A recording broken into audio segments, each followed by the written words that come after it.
Do y'all realize how long Rito made me wait to start the post-game show? I want to start this thing with like 8.5 minutes left. Like Glenn was like ready to start like when I walked in the door. Okay, Rita, let's go. I'm glad you're here. Let's go. It's a 3-score game. It's over. She's all like, no, we got to wait a little bit because they could score. I'm like, no.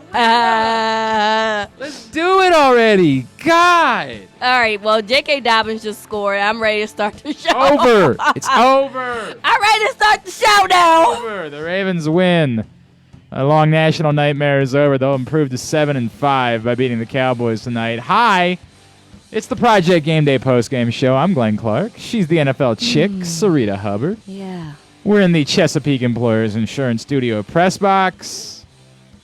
I would say all's right in the world, but I know that's not the case. I know that plenty of you will still have plenty of things that you are feeling a way about. Yes. I'm not even really going to try to argue with all of them. Like, some of them I'm going to scream at. Y'all, KZ is leading the charge. The people that just want, like, Mark Ingram to die, the people that think that Mark Ingram should not be legally allowed to be on a football field, I don't know what. Like, this bit we're doing, we're trying to pretend like Mark Ingram is terrible at football. No, he's is not. A real weird bit. I get we're excited about J.K. Dobbins. I understand that. You do realize he's the third best running back on this team at this point, right? Like, that's really what it boils down to now. Probably the third best running back, but the only reason I don't think it's as black and white as that. Well, I don't know if he's fully healed from the ankle injury. Right. We don't know that. So there's that part. I guess what I'm saying more is that, like, I don't think that someone being the best running back on a team just means that they get all of the work. Like, I do think it's more complicated than we're trying to make it out to be. I get it. We all want to use cute things like, you got to let them get going, and you got to let them get into the rhythm of the game, and we say things along those lines. I don't think they always mean as much when we actually look at statistics and do a deep dive as those buzzwords seem to think that they mean. Mm-hmm. Like, I just don't think that it's necessary that someone has to get every carry of a game. I think at some point that can actually hurt you in certain circumstances. I think there are circumstances where you want to have somebody else on the field and have a team not know what to expect. Absolutely. In certain spots. I agree with that. I'm just not going to get on board with the idea. Mark Ingram, I think the Ravens are doing the right thing. They're giving the bulk of the work to J.K. Dobbins. Because he deserves it. Right. He's the most moment. Dynamic of these players. There has been some concerns about J.K. Dobbins as a blocker. Yes. Not like Kenneth Dixon, not like this man's going to get somebody killed on the football field, but there have been some concerns about J.K. Dobbins as a blocker, and so I understand why maybe it has not happened as rapidly as some people would have liked, because we've all seen just how dynamic J.K. Dobbins is. We've seen it going back to Ohio State. There was a reason we were all super excited about the idea of the Ravens being able to get J.K. Dobbins in the second round when we argued he might have been a first-round type of talent. Yes. So I get it. I think that they are shifting in that way, but I think that our obsession with, like, fantasy football is leading us away from reality. They're giving J.K. Dobbins the work. He's getting the work. Stop freaking out that Mark Ingram gets an occasional... Right, your point is like, okay, so they do throw Mark Ingram some bones, and why are you complaining when right now he's not even getting the majority of the carries? And it's not like he's fine. Like, he's fine. This notion that, like, every time he's on the field, one, he's not at risk of fumbling the football. Two, he's not getting stopped behind the line of scrimmage. He's been fine. He hasn't been outstanding. He hasn't been overwhelming. And his style of play might not be suited best for... Like, he's more of a grinder, probably, than he is a home run hitter. So I get that, like, the argument is that Mark Ingram is probably best when he's in a 20-carry type of role, because he's the type that needs to feel things out a little bit more. But I'm not going to lose my mind that Mark Ingram is getting the ball every now and then. Like, we are nitpicking because we are obsessed with the idea that if you just... you know what the argument that I'll hear, Rita, is? You have so few offensive weapons at this point. Yeah. That J.K. Dobbins just needs to be on the field in some capacity, right? Like, so if he's not your running back, he's got to be out, split out. Well, you've got to have him on the field because you just don't have better options. And it's sort of the Des Bryant argument that was made for a few weeks. I don't think he's any good, but I get what you guys are saying. None of these other guys are any good either, so why don't you stick him out there and see if he can't be something? That's the best argument I can make for J.K. Dobbins is you don't have any other options. Get him on the field as much as you possibly can. Yeah. I think we're trying to make it too simplistic. I'm happy that the Ravens seem to have identified that J.K. Dobbins is the guy that deserves the bulk of the work at this point and is getting the bulk of the work. I don't think it's the end of the world that other guys get into the mix every now and then too. I agree with that. And you've seen Justice Hill come in and get some penalties as a result. But I mean, I don't think I think if you want to make an argument for somebody that doesn't deserve any work, yeah, well, it's probably I'd argue that more than Mark Ingram. Yes. And I think that Mark Ingram does have a value for this team. I think that maybe from maybe 2nd and 5 and shorter, I'd put him in some situations because I do think that he's good with getting the short yards.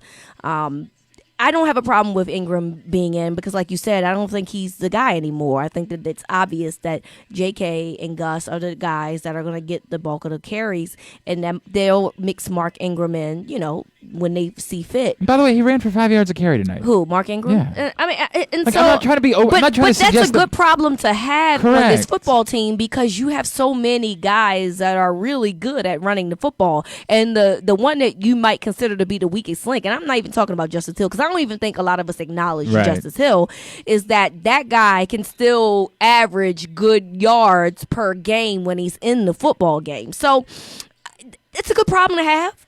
But I don't think he's detrimental to what this football team is doing. If that was the case, then I think we'd have more of a problem. And on the opposite, and let me use this as an example for the opposite side. I think that you'll find a lot of people that think that Pollard deserves more carries than Zeke because he's been more effective the past this few season, weeks. Sure. But, politics say that Zeke has to play more. He has to get more of the ball because he's getting paid more money. Yeah. So it's not the Dallas situation where one running back is clearly outplaying the other, but not getting the work. J.K. Dobbins is getting the work.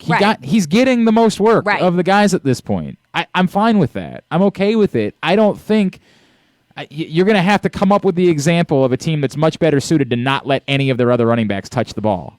I just don't know who that team is. It's very rare. Maybe Tennessee, right? Like if you're playing the game that you're supposed to be playing, you're better off if Derrick Henry's the only guy that touches the ball. Yep. Of course, once you fall behind, that's not really an option anymore because he's not that player. Yep.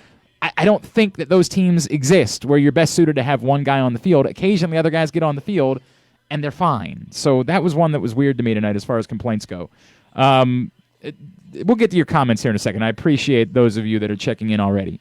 Rita, you pointed out that Lamar Jackson didn't have a great night tonight. He did not. And as big as a fan as I am, I'm going to call him out when I see fit. And today was one of those days. He did not play well today. The couple of times that he did connect, obviously, were for touchdowns. And so, it's not like it was a complete waste, but he had a lot of moments where he missed some opportunities. Here's the weird thing for me tonight, Rita, is what I liked? What I liked from Lamar tonight was the willingness to take off. Yes. I thought that he hasn't really done this season. I had thought that had been seriously missing from his game. You've always throughout said the course that. of this season. Yep. I cannot live in fear of what might happen to Lamar Jackson when he runs. He's too good at doing it. You're neutering yourself by not doing it's purposely taking the best weapon that you have and saying, yeah, but something might go wrong, so we can't use that. Yep. It's insane. Lamar Jackson, this team is much better when Lamar Jackson is running the football. I agree. And not just specifically design runs or RPOs. I'm talking about plays in which they're design pass plays. He looks and he says, no, I'm going to run it instead. He's great in those situations. When Lamar Jackson has open field to work with, he is breathtaking. He's spectacular in those situations. Look, the design run on 4th down was great. He ran for a touchdown. That was an tremendously executed play. But just the times where he's in the pocket, he looks, it's not there, and says, right, I'm Lamar Jackson. Yeah. I'm one of one. I can do something that nobody else can do. That's a good thing for this football team, and it had been missing significantly. Yeah. I'm with you. Throwing the ball, he wasn't great tonight. Was not. He didn't do awful things. And I don't even want to say that. No, he had some throws that I think you and I both agreed on. We agreed that Hollywood, the interception that went to, Mr. Brown, because I'm right, you're out. I don't care about that right, touchdown today. Yeah. He still got to earn it back. That was for his me. best play he maybe has made as a Raven, frankly, by the way. No, that third down last year in the Cardinals game, it will go down until he does something better. All right, yeah, there was that. Or maybe the catch in the playoff loss to the Titans. Right. It's his best play in some time. In 2020. Yeah, for and this sure. is week, 12? That was his best play. 13. Okay, that was game 12, though. That was his best play. And so that was just a dime that he threw to Mr. Brown. Now, the situation that in terms of him throwing to Boykin, which, that was a little high. Wasn't a bad pass, but wasn't a good one because he has, for whatever reason, his passes sail and they stay high. And I don't know what that's about. And I hope that in the offseason he finds a way to fix it because I don't think that this is a fixable thing in like next week. But luckily, Miles Boykin is a big guy, was able to pull it down and score. Outside of that, though, like he had some struggles. I think right before the touchdown. So 2 plays prior to the touchdown, he had another pass to Mr. Brown where he did an RPO and he waited and he tried to wait for Brown to get open and he threw the ball 1 second late. Do you recall that? I vaguely remember that. The next play is a third down, and he gets the first down. That was his second incomplete pass of the. Was that when? Nah, this is in the second half. And that touchdown. Okay, yeah. I do know what you're talking about. Yeah. Yes. Sorry. So he does an RPO type of play. It's play action. He tries to get it to Brown. He throws it a second late, really, and it doesn't get to Brown. It's low. It's real low. It's just a poor thrown pass by Lamar and. I want to say this, and is it was rust. there, and it was there. It was there. Yeah. Missing Miles Boykin in the back of the end zone, in the fourth quarter. Listen, that was a broken play. And look, he still has to make the throw. I'm not trying to absolve him. He has to make the throw. That's all I'm saying. Correct. He has to make the throw. I just want him to. Hopefully, he looks at this film and says, "Okay, yeah, this was kind of stinky, and I got lucky because we played the Cowboys, and I just have to do better." And yes, I know that they haven't practiced. I realize that they haven't. He's been sick. Obviously, he had COVID, so he hasn't really had some reps. But some of these things are things we've been seeing all season long. Now, we do realize that he doesn't have 2 of his best players with Snead and with Andrews, so he had to make do what it do. I'm still not going to make any excuses. And I hope, by the way, because there's a weird feeling I have. You're not wrong in anything you're saying, but yet I come away from the night encouraged about Lamar Jackson. You should. Because I don't think this team can win without him doing what he did today. Exactly right. I get that. Like that the only blueprint to them doing anything of significance is if he's running as much as he was running tonight. I get that. That's all they've got. And I worry that like next week, Mark Andrews hopefully comes back, Willie Snead hopefully comes back, and suddenly they say, all right, we got the guys back. We don't need to worry about Lamar running nearly this much. We're going to say again, Lamar, stop. It's not okay. Like that has to be a part of the offense for this team, no matter who's out there. They're not. They're so without Lamar Jackson being a dynamic runner. They're a so offense. They're not built to be a great offense. They're a so. If they're running the ball well, they can be pretty good. But with Lamar Jackson as a dynamic runner, they can be a good to exceptional offense. We know that. We know this. My problem, though, Glenn, is that I do believe in the offseason teams realize that they have to force Lamar to run inside, and then obviously by doing that, they're going to punish him.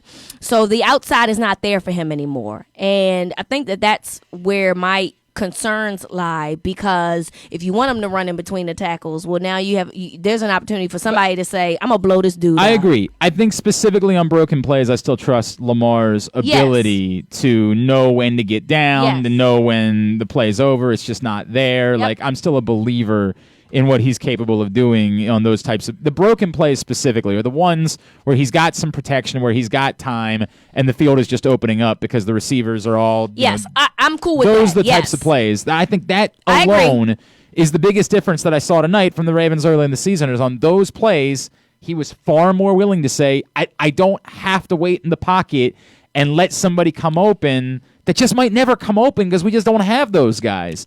I'm Lamar Jackson. Right.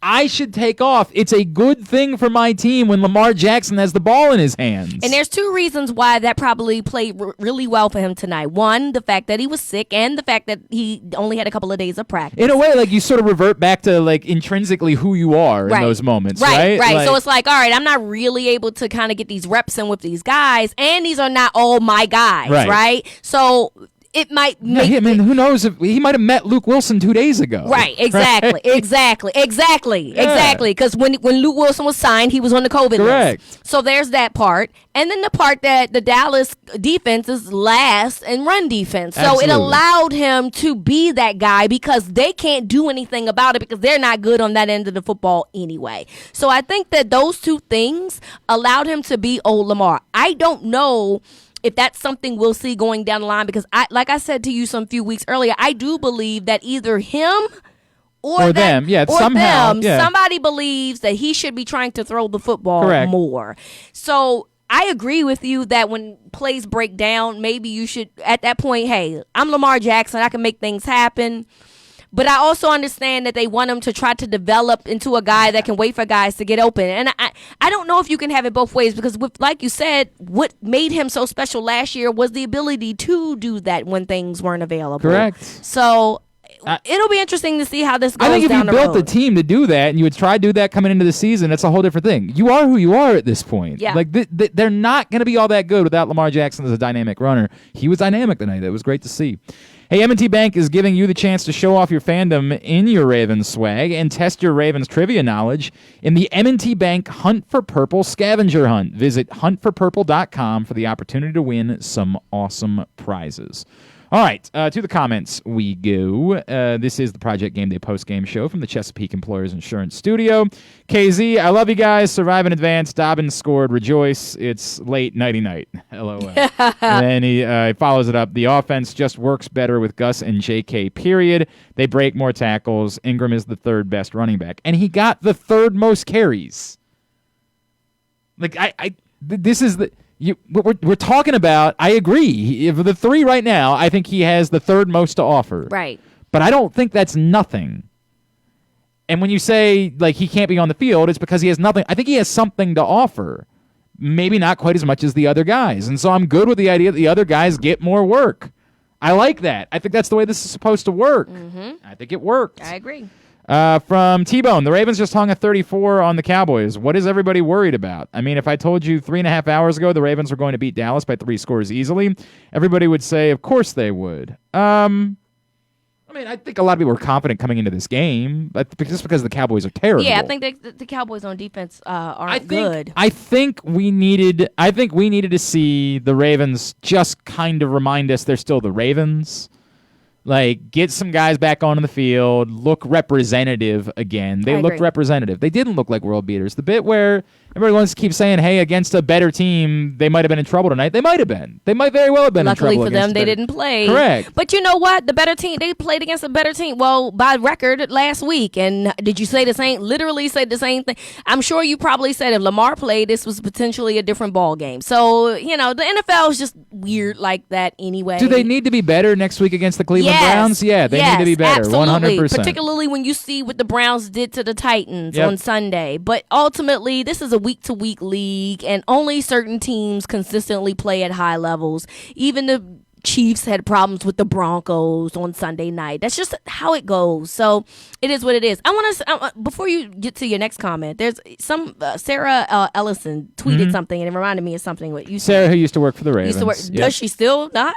No, she moved. I don't mean, she still has some sort of association. She's like some type of influencer. Yeah, right. Or something. No doubt. She's still real Ravensy. I like Sarah though. I love Sarah. No, I just thought she still worked there. That's the only No, thing. she moved. Like you was like used to. I'm like, oh. Yeah, she moved. I know she did like a podcast for them. She does a what do you, I mean, I don't know if it's for them directly. I don't know if it's Raven, but she does a Ravens podcast. I'm confused. Right. Anyway, Sarah says Lamar Jackson looked like he was having fun for the first time in a long time. Sometimes when you lose what you love, potentially running.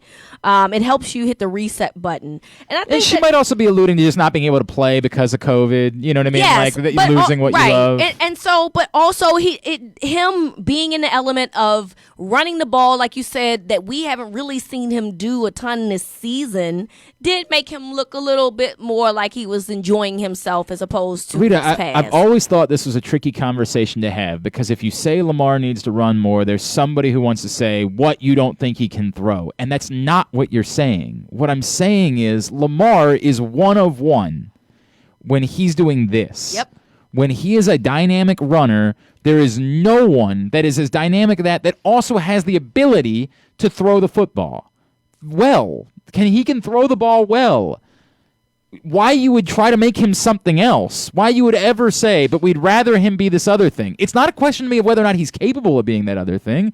Maybe there will be a day where Lamar Jackson should be throwing the ball 50 times a game. I have no idea. We've seen that already, remember? Last year in the playoffs. I am good on that, baby. I don't need that. This other thing is unbelievable. This other thing is one of one. I mean, Kyler Murray's comparable, but like not there. He's one of one. Why wouldn't you just want him to be that thing, that guy? Why would you ever want him to be anything else? Be this guy. Because you're incredible at it. Because no one has ever been this good at doing this thing. Why would you mess with that? And he's going to get hit. He's going to get hit. Well, if you're going to mess with it, give him guys that's going to put him in position to win. Start with that. I mean, I'm not mad at evolution. I think it's inevitable for anybody. I'm not mad at evolution, Rita, but I guess why? My problem is that you ain't give him the tools to do that. That's true. No question that's true. But why are you trying to evolve from damn near perfection? What about unanimous MVP season? You're right. Most spectacular offense of all disagree. time. Made you say to yourself, boy, we got to do something different. That's just not. It's insane. Got to do something different me. and subtract it at the same time. You wanted to do something different and then subtract it. Correct. And you were worse. You question. lost, There's guys. No doubt. No, and it's a second layer to it. I'll never understand people looking at what Lamar Jackson did a year ago and somehow suggesting it was a problem. We keep hearing from people, you can't do that forever. No one's ever been able to do that forever. I'm not talking about doing it for forever. You're saying just in the interim, while it still works, right now, do it. What are we doing here? Well, don't run on the outside no more. I'm just telling you, Glenn. We got to stop that. Stop running, trying to sweep him to the outside because the defenses know what that they're doing. Give it to J.K. Dobbins now. They're not letting Lamar do it anymore. Let Lamar, if the situation is open in the middle of the field, let him take the middle of the field. Stop making him try to run outside on design plays because everybody knows what they're doing and he's not getting outside. I really liked. Again, admitting that you're right about him not being great passing the ball tonight. And somebody else brought it up. Scott said, I'm so glad we won. Running backs killed it, but in the long run, 17 passes and 107 yards is not going to cut it in a modern NFL. Lamar looked rusty, but that pass to Hollywood in the corner end zone was great. It was tremendous. Now, but let me go back to this first thing, though. 17 passes, 107 yards is not going to cut it in a modern NFL. Maybe you're right. Maybe ultimately you do need to be able to slug it out more. Do you think this team is built to do that? Right. This team right now. Or does this team need to do what they did tonight in order to win games against better teams? Yeah. This is the blueprint. Run the ball, including with your quarterback. Run the ball. That's how this team's going to be good. That's not, when you say that, this is not me taking shots at Lamar Jackson or saying he's not good enough. I'm saying he's so good at this. He's so good at it. Why are you doing anything other than that? Ask Greg Roman. I would like to know. Imagine someone being, I try to come up with a comparable for this, Rita.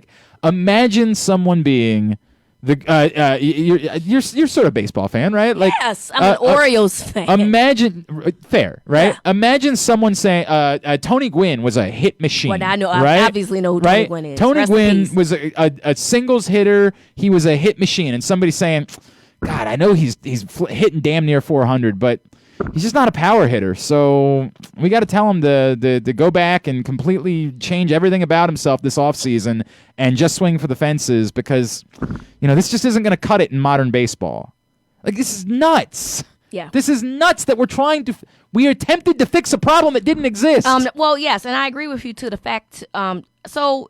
Okay, his point is his point, right? We can debate it, or we can say to some extent he has a point. But what were you expecting them to do against the worst run defense in the National Football League? I agree. Had they gone out there and started passing, I would have been malpractice, livid. no question. Because the one thing that we've heard that they do not do good at, you don't exploit, you're an idiot. And that would have pissed me off. I agree. So, okay, fine, but maybe let's not have that conversation today, because what you did was you played against the weakness of that other team and it worked in your favor. And that's true, but it's also, I still think your strength. I think it's both things. I don't think your strength is going to be... Well, clearly your strength is not passing on this team. That's what I'm saying. I don't think that... Not between now and the end of the season, I don't think you're magically turning into a team that's better suited to throw the ball 30 times. I just don't think that's happening. But you should be... Obviously, it's still disappointing that you don't have, the Marshall Yanda on the field. I would prefer to have Ronnie Stanley on the field. You should still be fairly well suited to be a good running football team, including your quarterback. Not just your running backs, who I like, also your quarterback to be a good running football team. Yep. It feels as though that's what you should have been all season long. Yep. If you find it now and it starts clicking and it works, it ain't too late yet. You can still run the table. You can still win your games. You can still get in, make a run. Yep. But I don't think you should be doing something else for the sake of doing it. I agree. Scott followed up to say, my original post wasn't a criticism of Lamar, but the team we all love and have watched for 25 years. I think that yes, when we bring up numbers like throwing the ball 17 times for 107 yards, we have visions of. I think we need to be more fair about what the quarterback did and consider throwing in the fact that he also ran for damn near 100 yards as well when we talk about what it is that you did in the. I think the quarterback running the football is comparable to what other teams would be doing in their pass games. I agree with that. I agree, and yes, all right, fine. Over 25 years, we've had these struggles, and the struggles have been the same from an offensive standpoint. As of right now, that hasn't really changed. Although in the draft they do get guys, those guys still aren't the guy that these quarterbacks have needed over the 25 years. Correct. Fine. I don't think that that's what's happening right in terms of this game. I'm just talking about this game. I don't think that had an effect on today's game because you were playing a weaker opponent. But in solving their ability to beat the Cleveland Browns next week, right? I could be wrong. I don't think they're going to be well suited. The Ravens defense is fine. I'm not a believer that the Ravens defense is just going to be able to shut down the Browns because they want to. I don't either. And Calais Campbell didn't look 100% out there. No question. And so hopefully you get Judon back next week, and you can finally see Matt Judon and Unique Ngakoue on the field. Yep. That thing that we thought was really going to work, we just really haven't had the opportunity to see it. Yeah. It'd be really nice if at some point you could see a game with both Matt Judon and Unique Ngakoue on the field together. Maybe there was one in there that I'm forgetting about. They were both on the field at some point. But for various reasons, Matt Judon getting ejected in the first game, then we just haven't seen much of it. Hopefully you get him back next week and the pass rush is better than it was tonight. It was largely non-existent tonight, although the Jihad Ward did come up with one big sack in the second half. But I don't think your best path to victory is going to be to try to slug it out with the Browns and score 35 points and throw the ball 45 times next week. I think your best path to victory is control possession, ask less from your defense because they have the ball less, and try to win the game the way the 2019 Ravens won games. And I get it. They're not the 2019 Ravens. They don't have 3 tight ends. They don't have Marshall Yanda. They don't have Ronnie Stanley. But they're still better suited to try to do those things than they are to try to beat the other team. I agree. That just doesn't work. I agree with that. I mean, like you said, don't try to slug it out. Try to keep the ball away from Correct. the Cleveland offense. Correct. Keep your offense on the field as long as you can. And you know how you do that? You run the football. Right. Including with your quarterback. Now, Lamar does have to be better with his touches, with these passes to help move the chains. What I saw today was unacceptable. Hopefully, he'll have a full week. Well, he won't have a full week because they play Monday night, but hopefully he'll have more days of practice than he's had in the past few weeks, and hopefully things will happen. Who knows if Snead will be able to return or if Andrews will be able to return. Those will be big helps. But I agree with you. Keep them off the field, Cleveland. Keep them off the field. No doubt. That is the way of winning that football game. And that is the one thing we have been consistent about for 25 years is time of possession. That's what they do. And when they do it well. And when they do it well, they've won football games. Correct. That's literally the history of the Ravens. We want to be more fun. We want to throw the. Last year was an anomaly. We have to erase, not necessarily erase, accept it for what it was. It was a ride. We had a ball last year, but it's over.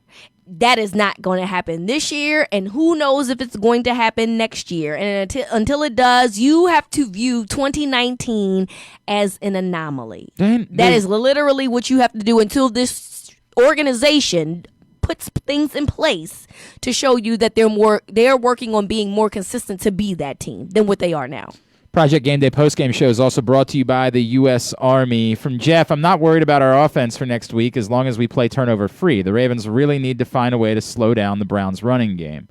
You know, you hope that Calais Campbell is closer to 100% next week.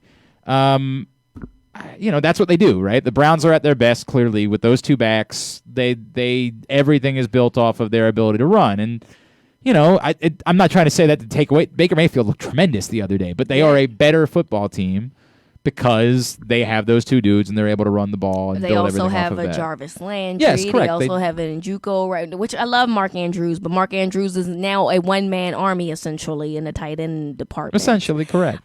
So they have some guys. They have some really good skill players over there. And Jeff, I guess what I would say is I am worried about the offense if they're asked to go score a ton of points. Like if they're asked to go do that, I'm going to be worried about this offense because how can I not be? Because now you're pushing it. Now you're force feeding it, and that could potentially be a turnover party. Correct. Patricia, sorry, but we just beat a terrible defense. That's all the Ravens.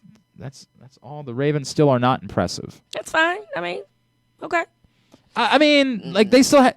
If you want to be fair about it and say for the totality of the season, what the Ravens have accomplished is they beat a Browns team earlier in the year that clearly was not as good as the Browns are currently, and they beat a Colts team that's good, but nobody thinks is a contender to do. Like, they haven't really beaten anybody. I don't think that's an unfair point that you would make. I mean, I don't have an argument. They have not beaten the best teams that have been on their schedule this season, right? They did not look impressive. They did not look impressive. But that's they can only beat the team that they played tonight. They beat them. They beat them fairly comfortably. Yes, correct. 3 scores. It is what it is. And we'll judge next week by what happens next week. Yep. Not Rita, she's bailing on me, but KZ and I will judge what happens next week. KZ will have a good old time. Oh my God, I think he actually was happy when he found out he was switching games to get that one. If they ask the bet next week against the Browns, I'll react to it accordingly. Like I'll do that. This week they got the job done against the Cowboys. I can't flip out the way that some of you all are.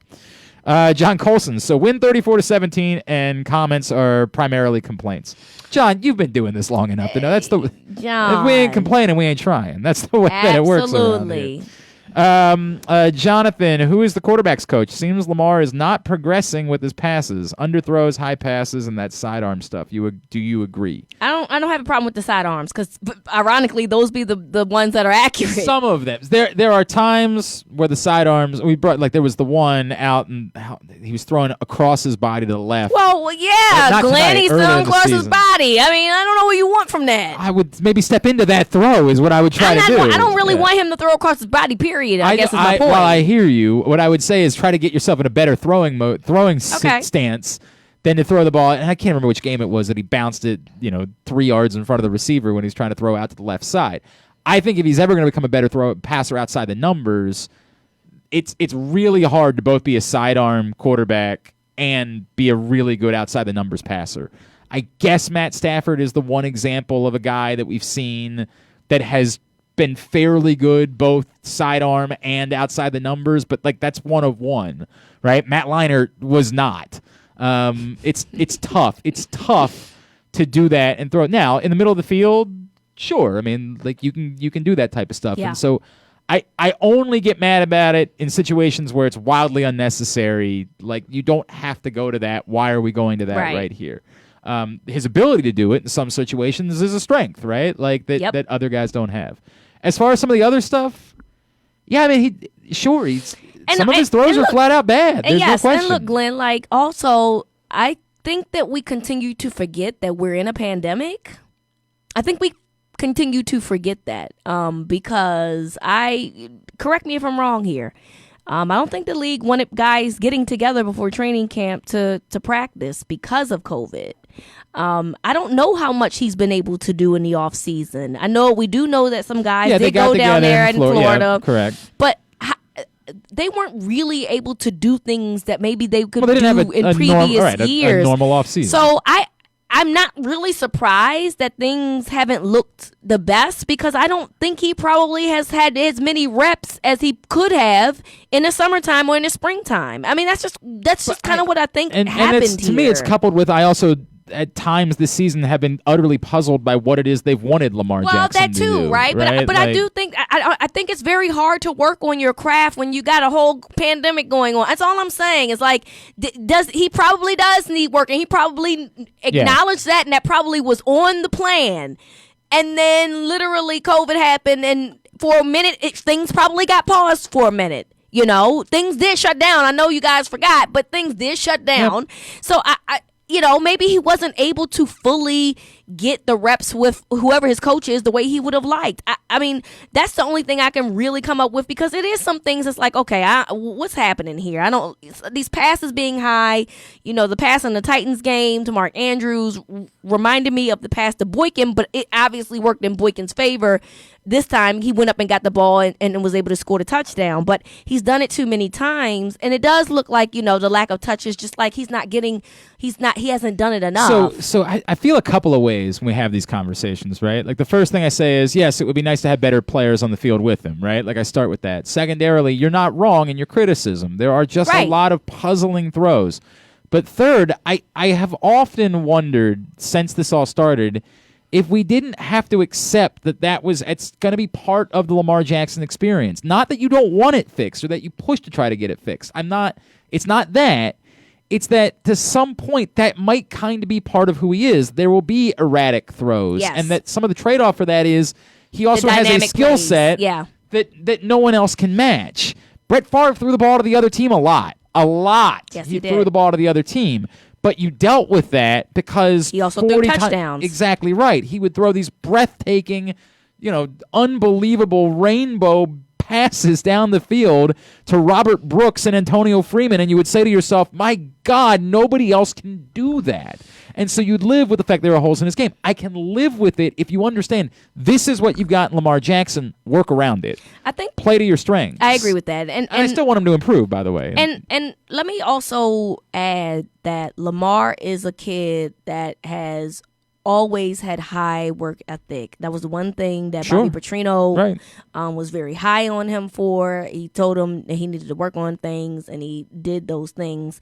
Lamar is as hard as we probably are on Lamar, he's probably 10 times harder on himself. So I'm sure he's aware of those things, and I'm sure that he does what he needs to do to try to do better for those things. Hopefully, in 2021, he's allowed to have a full off season where he can work on some things and get better. And hopefully he's got better players on the field with him somehow. There's that part of it too. Guys, he's in his third season. Like, I know we lose sight of that because of the anonymous MVP last year. And it feels like, maybe he was ready to take the next step. But he's going to still have growing pains. And when the roster changes, it's very possible that it has an effect on his play as well. Rita, I'm not directing this to you because you were sort of speaking for everybody. I giggle about the next step, right? Like what? Well, from last year, I don't know what the step is. I don't know what the step is. It was unanimous MVP of the league. What next step are you talking about? They want him to be little baby Patrick Mahomes, I guess. But guess what? Patrick Mahomes is who he is. He's a special player. Lamar is a special player because Patrick Mahomes can't do certain things that Lamar can do. I was cool. I was going to ride with more 2019 Lamar Jackson. I didn't need him to take another step. I completely agree with you. I don't know what another step means for him if last year wasn't enough. I would love for him to clean up like outside. I would love for that to be the case, maybe that's right? the next step. But I don't want to. If doing that means I'm getting less of the things that made Lamar Jackson unbelievably special, no. Do not trade off. I agree. This stuff, and I get it doesn't really. What we really want is for it to be all of these things. We want him to be more perfect in every way. But like, I will live with that guy. I agree. From Brian, Mr. Radcliffe, my old high school math teacher, Mr. Radcliffe. Agree. Run the ball. Lamar should carry 15 times a game. Play to your strengths. Paul, this is the way that we've got to win until we get Lamar some serious weapons.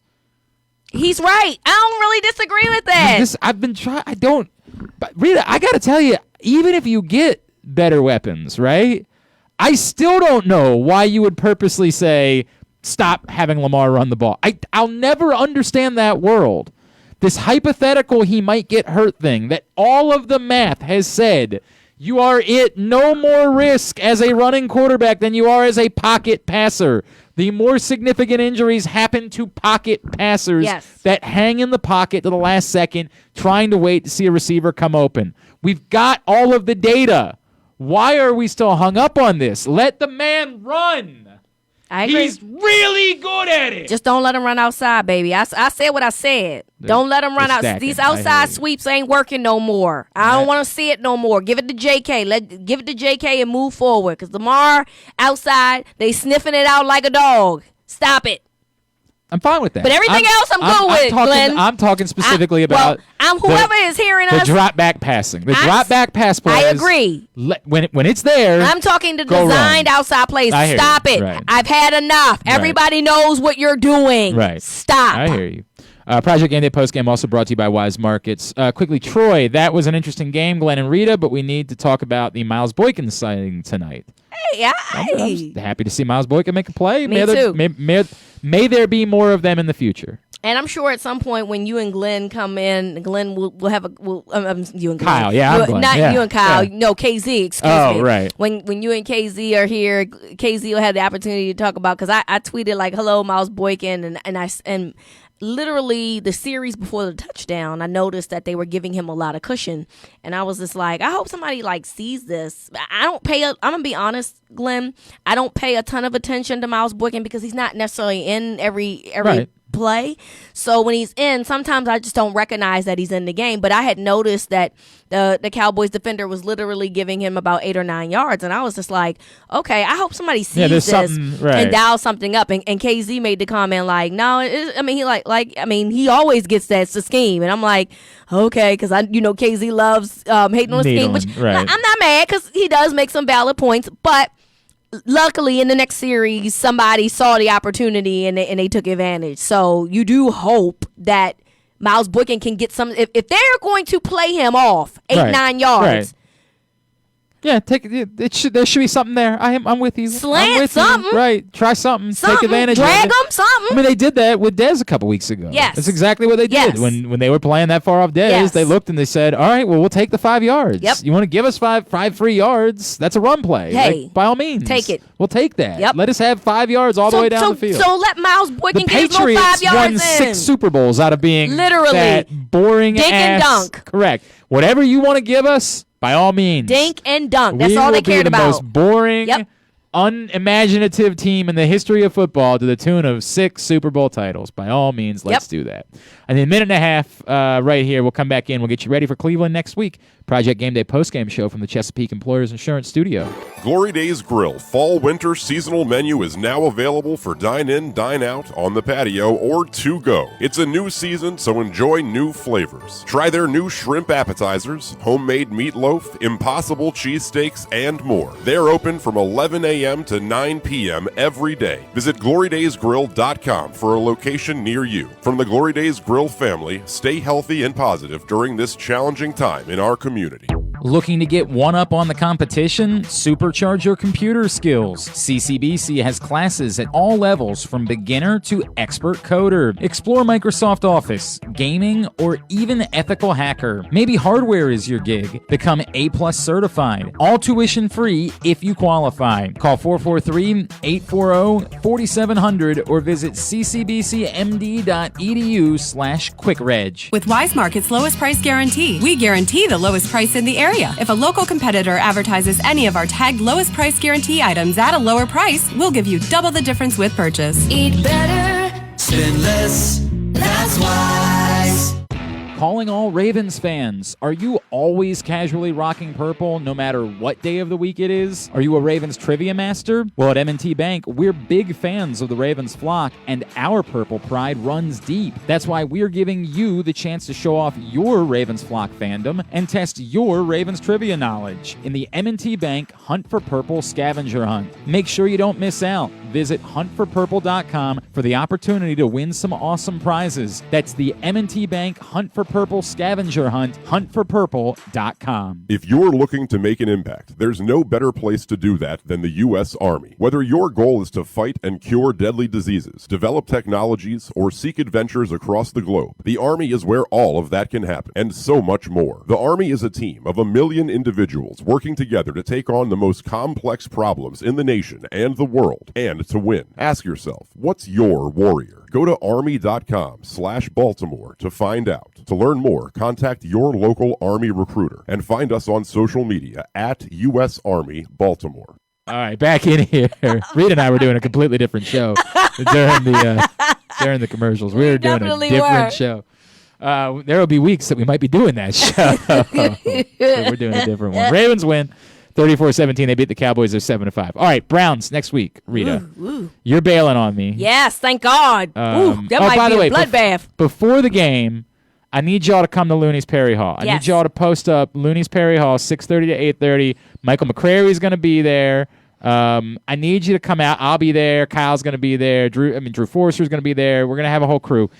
We are collecting coats and clothes, men's, women's, kids, anything, gently used, something that you don't wear anymore, but somebody else who needs it could. Go to your closet, clean it out this week, please, and show up next Monday night, 6:30 to 8:30 at Looney's Perry Hall. Whatever you bring out, we will be happy to get it to the Helping Up mission, people that really need it in our community. Michael McCrary will be happy to sign autographs for you. We'll do pictures that got to be socially distanced. We got to do everything the right way. So, like, we can. How do you take pictures in COVID? It's tough. It's tough. I'm dead serious. the reality. I mean, like, it's not all that different than going to like an autograph signing, right? And that's not my world, but people do this where like somebody's sitting over here and you're over there, like handing them your stuff, and then you both turn and look for the picture. That's kind of gonna be what it is. Like, I'm literally like cheek to cheek with like most. Right, like, that's typically the way the pictures work. Yeah, is that you get right on top of them. Do you keep a mask on too? Like, we're gonna do things safely. Yes. We're gonna do things the appropriate way next Monday night. Maybe they could just take the picture of Mr. McCrary without themselves. You can. If you want to show people that you met Michael McCrary on Monday night, we will have a way to be able to make that happen. Okay. It's just not gonna.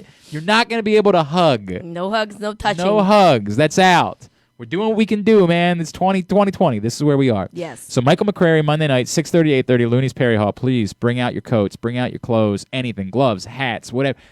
People have asked me so many things. The answer is yes.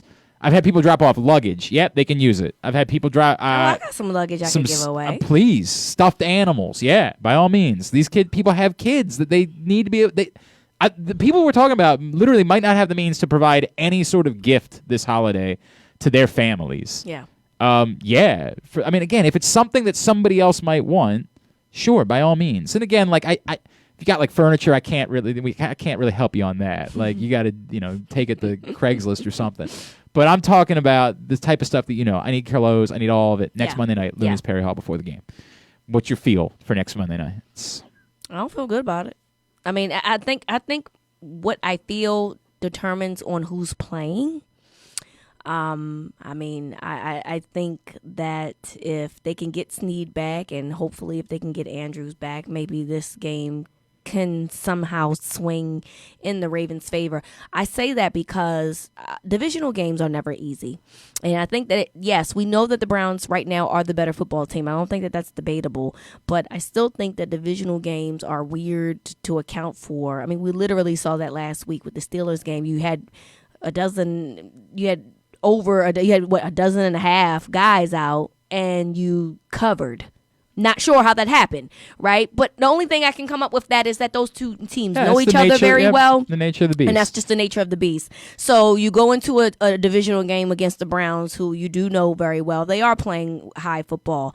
But if you can get them into some situations where they make a few mistakes and you're able to continue to run the football well, and then you get some key guys that are back in, Judon, Snead, I think Andrews, Andrews. I think you do have a possibility that you can come out with a This is win. the one thing I keep coming back to. I talked about this on the show this morning, Rita. Like, this is the game of the century for the Browns. No, week 17 for them is. It could be. It might end up being that. But they hate, in Cleveland now, the Ravens probably more than they hate the Steelers. I mean, they hate us because of, obviously. I don't blame them, frankly. This is their chance to clinch a playoff spot for the first time in an eternity. And then do it against the Ravens. And do it against the Ravens, and essentially, not fully, but kind of put a dagger in the Ravens in the process. Yeah, that's very true. This is the That's a good game point. of games. This is For them. Correct. I compared this when I was talking to Drew earlier. I said I'm not telling you it's Ravens Colts 2006 because like nothing could ever be like that. Why would you bring that I know up? it's the single lowest moment that I've ever felt as a Ravens fan. Oh my God. But it's as close as they can have for a moribund franchise. The closest. Remember what it felt like in this town the week leading up to that game. It was the most important sporting event the city had ever seen. Mm-hmm. It was everything. All that mattered was that game. And this was a franchise that already won a Super Bowl at that point. So I hope you're claiming that the I mean, Browns I would like for the Ravens. exactly right. The result okay. to be the exact same. But my point being, all of that exists for the Browns. It might be better for them. They can't have fans in the stands, right? Like it might be better for them. They don't. Ohio is not having fans. I mean, they have some fans, but it's not the same. Like that maybe you don't feel some of that same. Wouldn't be surprised they snuck a couple more in. They probably next would week. attempt to. You were probably right about that. But I still think that while they won a big game against a good opponent this week, this is a different thing. This For is obvious reasons. This is game of games. This is everything. And the last two times that they've played, the Ravens have handily beat them. So, Correct. If they beat the Ravens, and then, like you said, they clinch a playoff spot, and then they put the Ravens season in jeopardy. For example, as you brought up, if the Steelers were to lose to the Bills on Sunday night, which I think most of us think is very plausible. Absolutely, it's possible. Then all of a sudden you're talking about if you, on top of everything we've already mentioned, now if you win this game, you're within one game of the Steelers in the division, and you still have a game against them on the schedule. Like this becomes. That's why I was thinking more so. I was thinking far ahead, but you're right. You're right. Right now, it's You're the right. most important game they've ever had. You're right. It's everything for this franchise, and they've got to prove that they can handle that. So that's the one thing that's still like. I'm not saying they can't. We don't know because they've never been in this spot before as a franchise. They would have to prove that. What, you don't think so? I mean, when? What, 2012? I'm 22. With the Derek Anderson year? What are you talking? 2012? No. Oh, we're talking about you're talking about I'm talking about the Browns. Yeah, okay, I'm sorry. not the Ravens. No. Oh no, that I'm- was 2007. Why would I say Yeah, 2012? I'm like that's what I'm trying to figure Glenn? out. I'm trying to figure out when the last time the Browns had a game like this was. Yeah, And I think the answer is they like, haven't. yeah, like, like- they haven't had this. They haven't been this good ever since they've been back to Cleveland. Not this. Not all of these scenarios. You can clinch the playoffs against the city that stole your football team and kind of knock them out in the process. Child, just And get the Super it's- Bowl over with. I'm just what? Just What? one-sided Super Bowl. Just get this one-sided because we don't give a damn. I understand, but that's my. They have That's all why I of said that. this one-sided Super Bowl. They have to deal with all of that. All of that they have to deal with this week. They got to prove that they can win in those circumstances. So that's still just something that jumps out at me.